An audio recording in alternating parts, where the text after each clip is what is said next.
Now that you have purchased a new EV and have to keep it charged up, we wanted to help you with a few tips to get up to speed. Unplug the holster by pressing the button on the connector. Next, open the EV charging port to plug in the charger connector. You will hear an audible snap when it's plugged in, and you can see here the security latch. Now you can verify in the EV that it is charging and the remaining time to a full charge. You will also be able to access other EV-specific settings such as charging modes, energy settings, and alerts.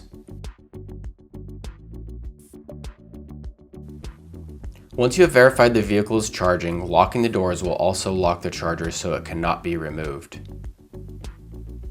Unlocking the car will release the connector lock, allowing the charger to be unhooked and to be properly stored.